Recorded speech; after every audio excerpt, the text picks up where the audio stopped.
और महाराष्ट्र की सियासत में एक बड़ा ट्विस्ट आया है, क्योंकि एनडीए के साथ अब ठाकरे भी आ गए। ये ठाकरे हैं बाला साहेब ठाकरे के भतीजे राज ठाकरे, जिन्होंने प्रधानमंत्री मोदी के नाम पर एनडीए को बिना शर्त समर्थन देने का ऐलान किया है। यह खबर शिवसेना उद्धव गुट और एनसीपी शरद पवार गुट की टेंशन बढ़ाने वाली है। लेकिन इस सियासी हलचल के बीच एक सवाल और खड़ा हो रहा है कि जब राज ठाकरे लोकसभा चुनाव नहीं लड़ रहे, उन्होंने राज्यसभा या विधान परिषद की सीट भी एनडीए से नहीं मांगी, तो फिर राज ठाकरे को इस डील में मिलेगा क्या? जरा देखिए राज ठाकरे के ऐलान के बाद महाराष्ट्र में कैसे मचा है सियासी घमासान। सन्माननीय राज साहेब ठाकरे यांचा महाराष्ट्र नवनिर्माण सेना, भारतीय जनता पक्ष, शिवसेना आणि एनसीपी, परंतु फक्त नरेंद्र मोदींसाठी बिनशर्त पाठिंबा देत आहे।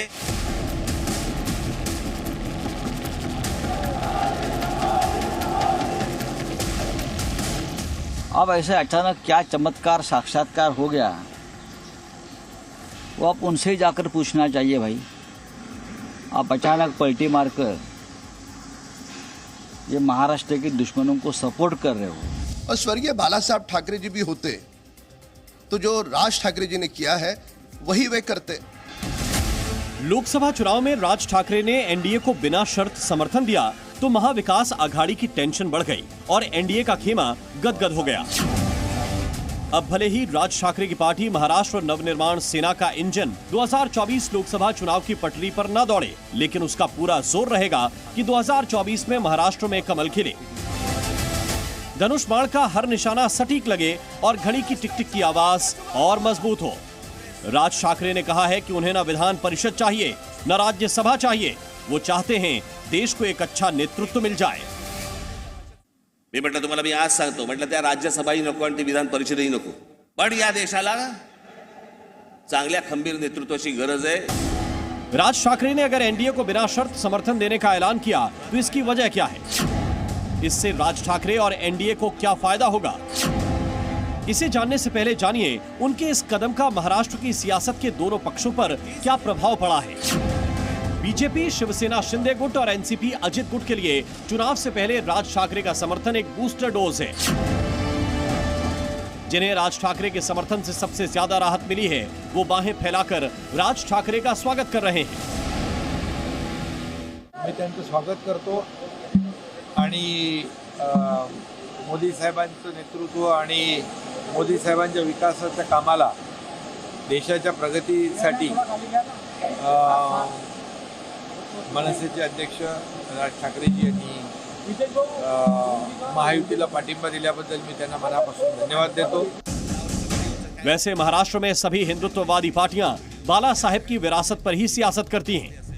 अब बीजेपी बता रही है बेटा विचारों में भटक गया और भतीजा हिंदुत्व के पैरोकारों के साथ आ गया।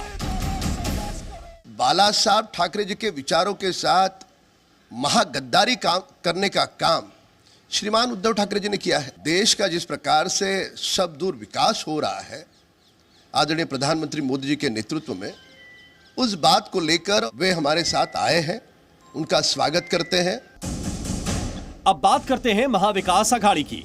लोकसभा चुनाव 2024 में शिवसेना उद्धव गुट महाविकास आघाड़ी में बड़े भाई की भूमिका निभा रहा है। राज ठाकरे का समर्थन एनडीए को मिलने से सबसे ज्यादा चोट उसके ही वोटों पर आएगी, इसलिए उद्धव के चाणक्य राज ठाकरे के फैसले पर चोट कर रहे हैं। अब जनता को क्या बताओगे? कारण क्या है उसके पीछे? कौन सी फाइल खोली है? वॉशिंग मशीन नहीं, वॉशिंग मशीन की बात बाद में आ जाएगी धीरे धीरे, लेकिन ऐसी कौन सी फाइल आपको दिखाई गई कि आपने अचानक मुंबई में आकर उनको समर्थन दिया? राज ठाकरे जी की मन से इस पार्टी से मुझे जहां तक जानकारी है, किसी भी कार्यकर्ता ने लोकसभा के लिए उम्मीदवारी का आवेदन पत्र ही नहीं भरा। अब इतनी बड़ी पार्टी और कोई आवेदन ही नहीं कर रहा, तो क्या मुंह लेके लोकसभा में लोगों के बीच में जाएंगे? शायद इसीलिए अपना दर्द छुपाने के दृष्टिकोण से उन्होंने इस प्रकार का समर्थन उनको जाहिर किया। सियासत में साथ की वजह कुछ भी हो सकती है, लेकिन राज ठाकरे की दिल्ली में अमित शाह से हुई मुलाकात के बाद ये तय हो गया था कि 2024 में वो एनडीए के साथ जाने वाले हैं। वैसे राज ठाकरे बीजेपी पर नरम गरम होते रहते हैं। इस बार भी उन्होंने चेतावनी दी है कि उनकी अपेक्षाएं पूरी नहीं हुई तो सुर बदल सकते हैं। लेकिन राज ठाकरे को बिना शर्त, बिना सीट एनडीए को समर्थन देने के बदले क्या मिलेगा? इस सवाल का जवाब भी महाराष्ट्र की जनता तलाश कर रही है। Bureau report, C media. Zee News.